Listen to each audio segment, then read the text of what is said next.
D&R Greenway Land Trust has been active in preserving the Abbott marshlands for over 25 years. It's a priority area because of where it sits along the Delaware River, one of the most important waterways in our country and certainly in our region. The Delaware River provides drinking water to 15 million people, and it's a very important area for preservation. The added benefit of preserving Point Breeze is that it has incredible history that goes back 13,000 years to Native Americans, all the way forward to the early 1800s with Joseph Napoleon Bonaparte. And today, the preservation story is one that is a perfect example of what can happen when a community works together. I was born and raised here, and my father actually passed away when I was 12 years old, so I needed an outlet, and the Delaware River was my outlet. And we would go down to the yacht club dock, put a light in the water, track the minnows, and we would catch perch. And we'd fill up a bushel basket of them, and it was something I looked forward to. It was just something that when you're young and your uncle's taking you fishing, that's a big thing. The river was not very clean back then. We had a little bit of a problem with that. So between the help of D&R Greenway and the watersheds now and all, this Delaware River has come a long way. Very proud to see that. Being at the southernmost terminus of the Abbott marshlands, this is an area that has been designated by the state of New Jersey as a natural heritage area.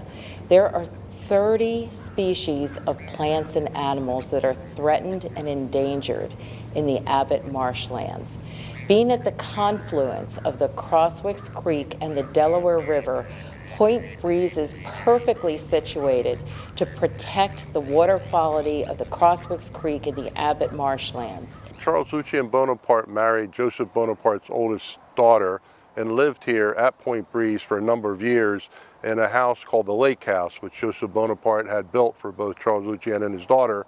And it really became the first ornithological museum in the United States. He discovered a number of species of birds, one of which is the Bonaparte gull, which was named after him, and he really became the mentor for Audubon. He was an artist, Charles Lucien was the scientist, so he really explained to him about ornithology.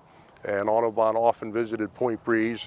The reason he's not well known in the United States is he was here for a number of years, then he went back to Italy, and he produced a publication in Italy called The Birds of Italy, much like Audubon's Birds of America.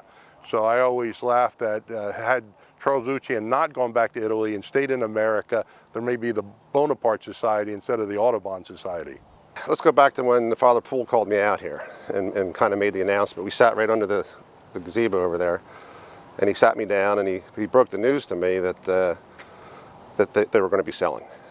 And growing up here and talking to them over the years, that was never going to happen. We were always told that was never going to happen.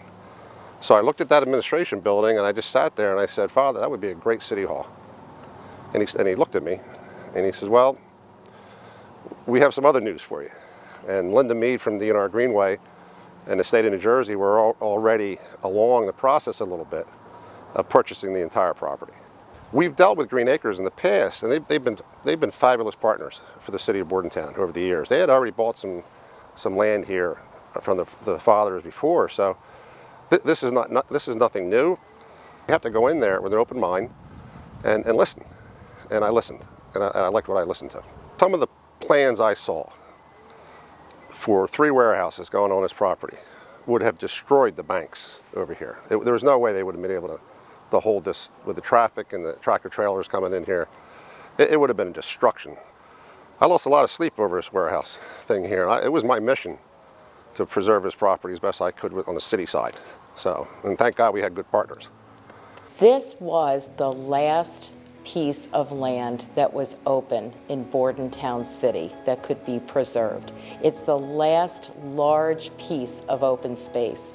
And it had been under the stewardship and ownership of Divine Word missionaries for 80 years. When it came time for Divine Word missionaries to dispose of this property, I can tell you, we were getting calls constantly from developers who wanted to work with us on limited development plans. I know there were warehouse proposals, there were proposals for apartment buildings, proposals for townhouses, proposals for wedding venues, just about everything you could think of. And can you imagine if this last piece of open space was built on? We would lose the history, we would lose the ecology, we would potentially have pollutants flowing into the Crosswicks Creek and then right into the Delaware River, because we sit right where the Crosswicks Creek empties into the Delaware River. So preserving this property was paramount. It was one of the most important things that D&R Greenway has ever done. You can imagine having 300 tractor trailers in here.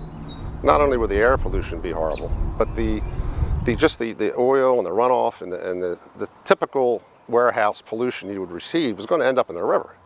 So all the strides that we made over the years to clean this river and Crosswicks Creek up, it would all go for nothing. And it could have happened. It really could have happened. I'm very proud.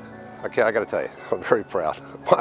I don't think I could smile anymore, but to look back on this, incredible. It really is incredible.